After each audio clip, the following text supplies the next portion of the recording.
Yeah, that was stupid. I'm never doing that again. Alright, yeah, the rules are the same as ever. I have to use the equipment that the class would wear and use, or get as close to what I can as what they would wear or use. And I also have to side with the faction that I think they would side with. Okay, so the Flamer uses the Big Guns perk, so I'm putting 7 into Strength for the extra carry weight, then 2 in Perception for Rifleman, 6 in Endurance and Intelligence because Pyro is running around with a gas tank on his back. And he's also friends with NG, and some of that intelligence has to rub off on Pyro, right? Anyway, I went with 3 in Charisma and Luck because why not? Well, okay, maybe so I can put more points into Agility, but I also don't care. Anyway, there's nothing I can use as a weapon in here, so I have to use the door method, then hide like there's a soldier who knows how to use his shotgun around. Alright, something I should go over that more or less applies to all my challenge videos. Companions are only allowed in the event that I can justify it, like if a companion comes with a weapon that I'm restricted to, or if a companion has some equivalent to a character's universe. So if you've seen Expiration Date, you probably already know where this is going. In the event that you don't, or didn't watch the end, or maybe missed it, Pyro is seen playing with a bread dog at the end of Expiration Date, so I'm allowing dog meat as a companion. Anyway, on to Diamond City, where I found the Hot Hand and a hazmat suit, since it's the closest thing to the fireproof suit Pyro has. Alright, so now we need a Flamer, and you'd think I'd try to fight the Forged, and you'd be right. Kind of. See, here's the thing. I did try and failed at that in my first playthrough of this challenge. What you're seeing is my second attempt of this challenge. The first time I tried this was in early February, but the NVMe chip in my PC broke and effectively bricked my PC, and I failed to back up the video and voice line clips of that playthrough. So, for once in my life, I did the smart thing and searched up where I can find one for time's sake. Turns out there's a free one in the castle, so I went over there and ended up finding a rocket launcher that could have saved me like an hour and a half a month ago. Anyway, I got the Flamer and got out of there. Now, because I'm not a high enough level to buy the Flamer fuel... What?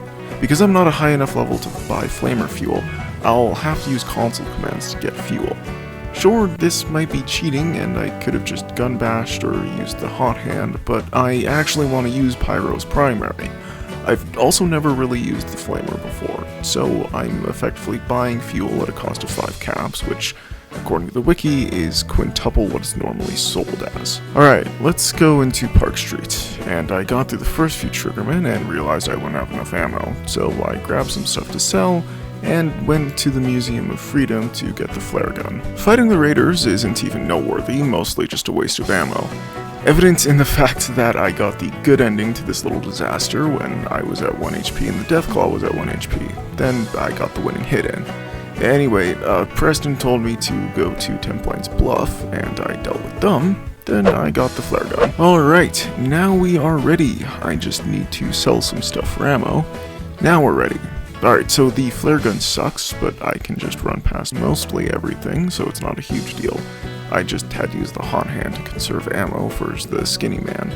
And he sure did believe in magic, but it was too much for him. Wait, no, that's not the line. And I made sure he believed in magic, but it was too much for him. Alright, I did the interview with Nick, went to the Wizard Ghost Maggot's house, but we couldn't get in. So Nick told me to give the mayor some of that Mumbles Riz. But I failed repeatedly, so I went to Sanctuary to try and duplicate some nuclear material to sell. But I got distracted with upgrading my gear. Anyway, I eventually got around to duping some stuff to sell and bribed the incompetent and put a marker on the map, then headed over there. Took out some sentries and died a ton inside. Eventually what worked was just running through and only taking out these two because I know that they can shoot through the grate where you and Kellogg fight. Then I took out Marasmus, went to Diamond City, then went to Good Neighbor, watched some TV, then get to the Glowing Sea to see the storm of the Glowing Sea. Yeah, I'm gonna continue with the Devil May Cry jokes, I don't care. Alright, so now we need to fight a Courser, but I'm not prepared for that, so I'm grinding up for the Blacksmith perk to upgrade the Hot Hand.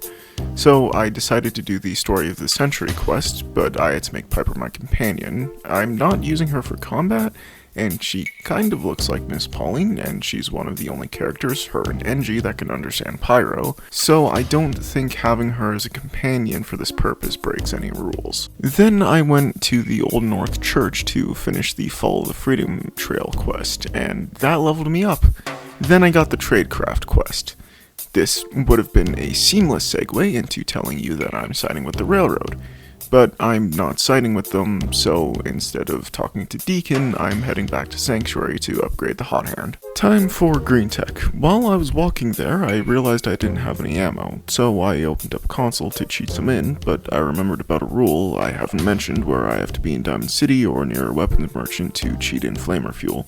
But when I go to buy flares, I see that flamer fuel is available, so of course I buy all of it, then go to Good Neighbor and do the same. Fighting through green tech is surprisingly easy when you believe in magic. Hell, even the courser goes down in less than 10 seconds, and considering the chip that he had in his head, I definitely think he believed in magic. Anyway, I got the chip decoded, and while that was happening, I contemplated showing them the power of magic, but I decided against it because I wasn't sure if I had enough ammo to outdamage the damage I would receive, keeping in mind that I only have 10 damage resistance because of rank 1 toughness. After that, I talked to Virgil, got the plans, talked to Preston, and Fallout 4 crashed. Thanks, Todd Newell. Unimaginably cool and good. Anyway, I talked to Sturges, and he said some science stuff that Engineer would understand. All Pyro needs to know is that we need stuff that, of course, isn't being sold again.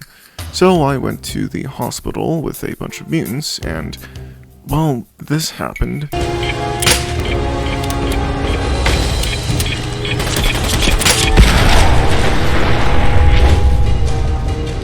So, yeah. Anyway, I got the biometric scanner. Now we need to go to the military training grounds, and because I'm a moron, I didn't think of looking for a password holotape until now, and ended up finding one. Anyway, I fought Greyman and got the magnet thing, and it's time we wire all this up.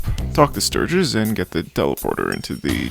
And get teleported into the Institute. I talked to Sean and decided that all the technology would have probably reminded Pyro of Engineer and got him super excited, and that's reason enough for me to justify joining the Institute this playthrough. Anyway, I got the Man Melter and spoke to the division heads, then headed out to Libertalia, but not before renaming and checking out potential upgrades to the Man Melter.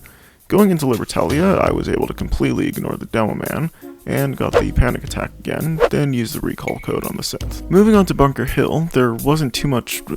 Wait, what did I write here? There wasn't too much worth note here. I think what I meant to write was that there's nothing noteworthy here, except for the fact that I had to wait for the courser to follow me down while all these synths ran around because I think there's an invisible wall for them in the doorway. After that, Father told me that he's dying and that I need to find a beryllium aggravator, and so I bought some ammo and made the Brotherhood of Nickel my enemy. Fighting through the roof wasn't hard, and I actually dropped into Good Neighbor first try, then entered through the bottom to skip the elevator section. Thankfully, I already have a hazmat suit, so for once I don't need to run my way through the radiation chamber. Anyway, I got the beryllium, and I expected the sentry and assaultrons to absolutely destroy me, but I somehow got the engineer controlling the sentry bot to switch off his wrangler, which deactivated the sentry bot long enough for me to deal with it, and the assaultrons were a complete joke. Now that that's done, we can go get the man to help us build a nuclear reactor. Afterwards, I went to upgrade the Man Melter. This mostly consisted of just duplicating resources because I can't be bothered to grind for things to sell. Anyway, I added the gamma wave emitter because it burns enemies, much like the actual Man Melter. Alright, I made a speech, hooked up some whatchamacallit, and now we need to deal with the railroad. Actually, something odd that happened here. I decided to kill Wallace because I thought it'd be funny, and no one cared. Like, I quick saved and didn't even try for a sneak attack, and I just got some free XP. So, that's cool. Anyway, oh, right, the railroad. So, this was actually pretty easy. I tried looking for Glory to wipe her out first, but I can never find her. Someone will end up telling me where she is at this point, provided there's any consistency. But other than that, this mission went pretty smoothly. Alright, it's time for us to take revenge on the Brotherhood for making us use a giant robot to fight smaller robots. and so I duplicated some nuclear materials to sell for ammo, and then died a bunch trying to run into the airport, then do the smart thing and fast travel to the Old North Church and swim to the unguarded side. But for some reason I got the idea to explore the actual inside of the airport. What? The actual inside of the airport. Yeah, that didn't go anywhere. I think I was trying to look for a more stealthy entrance, but whatever. Anyway, I ran around to the hole in the wall and took out the first generator, wiped out the second, destroyed the third, then died to a random scribe because I ran out of heals. And as I'm recording this, the final mission is actually just attack and defend with special delivery at the end. Anyway, go to Diamond City to buy 22 stim packs from Solomon, then go and take out the generators, wonder why Elder Maxon didn't show up this time, and then the synth gave Liberty Prime the gift of a zip bomb, and I gave Father the gift of magic, as I beat Fallout 4 as the arsonist from Typical Colors 2. As I beat Fallout 4 as Pyro from Team Fortress 2. It's weird, this was like really hard in the parts I thought would be crazy easy, and it was pretty easy in the parts that I thought would be really hard. Definitely the thing that got me killed the most was the lack of defense, except for the toughness perk, but that really doesn't do much in the end game except give me some time to let heals do their thing. Anyway, the next class will be Demoman, and I just want to say thank you for the supports of this series. Whether you first saw the Scout video back in November, or you're just seeing this series now for the first time. Either way, thank you for watching, but yeah, take care everyone.